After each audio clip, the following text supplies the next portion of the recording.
and you're watching the Fox 25 Morning News.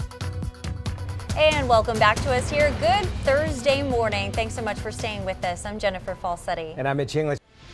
11:21 happening right now. The investigation into two lawmakers accused of sexually harassment complaints, they're underway. A special investigation committee is reviewing those allegations. Fox 25's Julie Calhoun, she is live at the state capitol with the latest on both cases. Good morning, Julie. And new this morning, attorneys for Tulsa police officer Betty Shelby are asking a judge to dismiss manslaughter charges against her. The time now 11:18. You were just watching a press conference held by President-elect Donald Trump, touching on everything from the Russian hacks, as well as even saying Russia will have more respect for the United States once he takes office. And also talking more about fake news. Dan Snyder standing by is going to give us a submit. That's where Fox 25's Malcolm Tubbs is live now. Malcolm, what are you noticing out there as far as the road conditions go? Let's go to breaking news. Right now, crews are on the scene of a house fire. It's in Edmond near 15th and Santa Fe. Yeah, Fox 25's Julie Calhoun, she just arrived on scene and she's live there now with the very latest. Julie? Things are starting to quiet down here at Will Rogers World Airport. They are starting to now let traffic go in behind me. Now, what we know is that a Southwest employee was shot dead inside the parking garage here at the airport. And we know that the suspect, who has not yet been identified, was found with a self-inflicted gunshot wound. New this morning, FedEx and Walgreens are teaming up to offer a new option for picking up and dropping off your packages. FedEx says that customers will soon be allowed to drop off and pick up packages at Walgreens starting sometime this spring. Right now, no word on how many Walgreens will participate at first, but the company said it should be available at around 8,000 stores by 2018.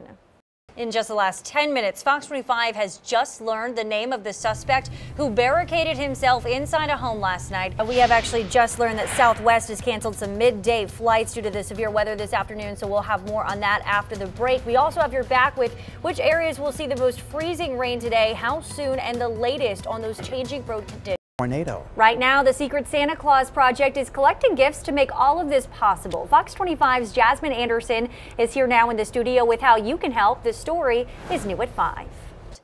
And new at 11, an update on a story Fox 25 brought to you earlier on this week. We now know the name of the Pawhuska teacher arrested for indecent exposure after police say she did a cartwheel in front of her students with no underwear on. 34-year-old Lacey Dawn Sponsler remains in jail this morning after the high school students caught the incident on video. The American Heart Association is bringing awareness to the dangers of heart disease and stroke with Oklahoma City's National Wear Red Day. Heart disease and stroke cause 1 in 3 deaths among women each year, killing approximately 1 woman every 80 seconds. Today, there will be a group gathered at the Myriad Botanical Gardens in just about 30 minutes. That's at 11:30 until 1 to create the Heart of OKC on the Great Lawn. There will be music and a lineup of food trucks at this event. There's even a hashtag to go along with the day, hashtag #GoRedOKC. In political news today, President Trump's Secretary of Education, Betsy DeVos, is facing a tough vote in the full Senate. The Senate voted 52 to 48 earlier this morning to end a heated debate and advance the nomination to a final confirmation vote. That final vote is expected Monday. Now, 2 Republicans and all 48 Democrats in the Senate have already pledged to vote no on DeVos. That means if no other Republican votes no, Vice President Pence would cast the tie-breaking vote to approve her. Also new at 11, Oklahoma Congressman Steve Russell, along with 15 other bipartisan military veteran members of Congress, are all asking President Trump to consider special exemptions from his immigration ban. In a letter, the veterans say that any refugees supporting our combat operations to fight against terror should be exempt.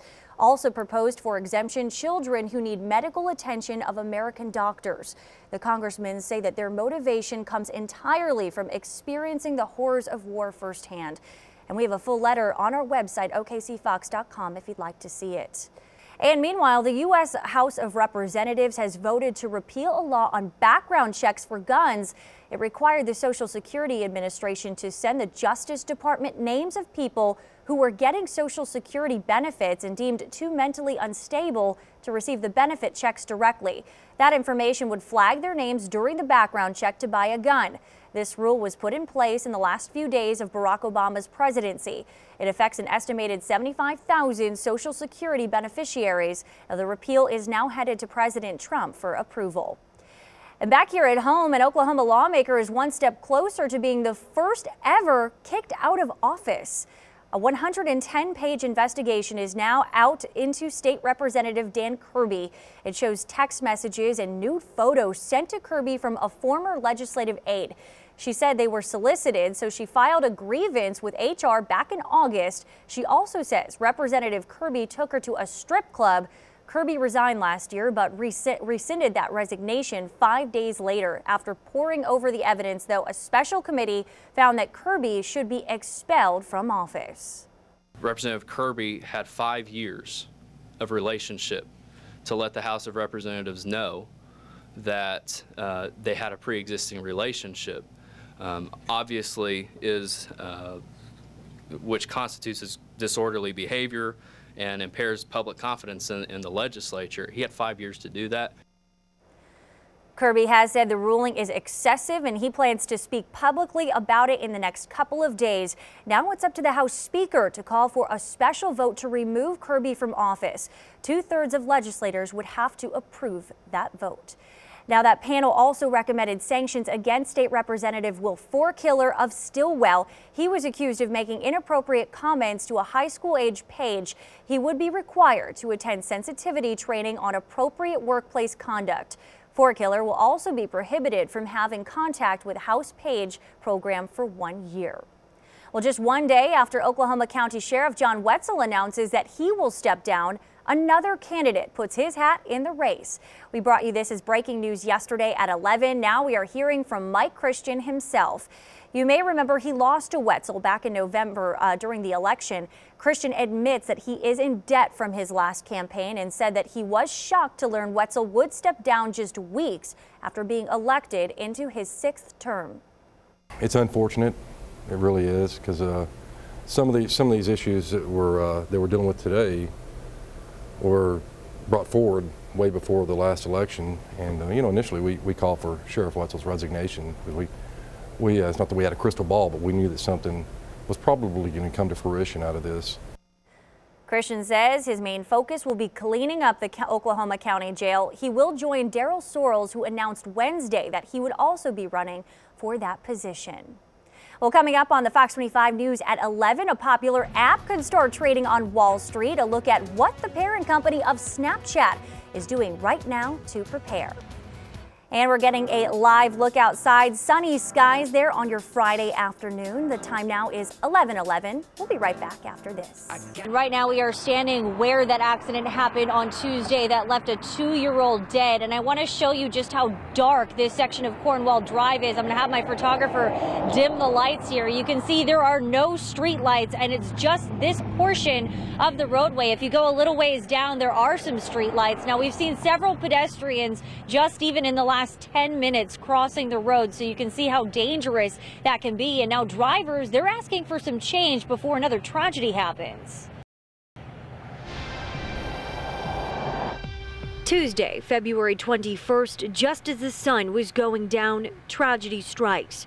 2-year-old Chevy Lee is struck and killed by a truck after wandering into the road just feet away from his mother's apartment on Cornwall Drive. Now that the dust is beginning to settle, drivers are weighing in on the safety of this road. Marlene Webster remembers the moment she learned of the accident. The first thing out of my family's mouth was that street has been so dark for so long, and we always are having to watch for people crossing. There are no street lights on this portion of Cornwall Drive, and as you can see, it gets very dark. Hard to see for some drivers, raising new concerns about the pedestrian traffic here going between these apartments and this shopping center across the street. The whole 27 years I've lived here, the lighting from between these intersections is notorious. There is no lighting. It's pitch black, You've got the stores, the grocery store on one side of the road, and you've got this very large apartment complex on the other side of the road. Fox 25 has your back. We reached out to the city of Yukon to see whether or not there was any plans in the works to add a crosswalk or some street lights here. A spokesperson tells us they currently don't have any in place, but should enough people voice their concerns, that could change. But if someone does want to request that a street light be put in there, all they have to do is call our Public Works Department and we will forward that request on to OG&E.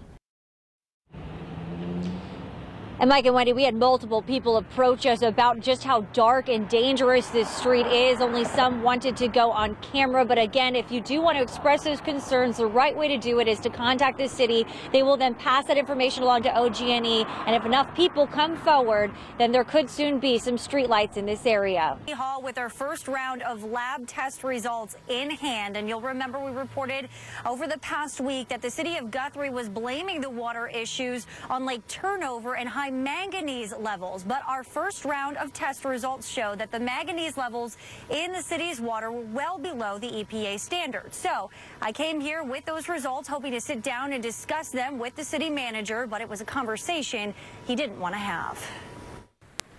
When Fox 25 went to Guthrie City Hall to sit down and discuss our findings on the water, we were met with less than open arms.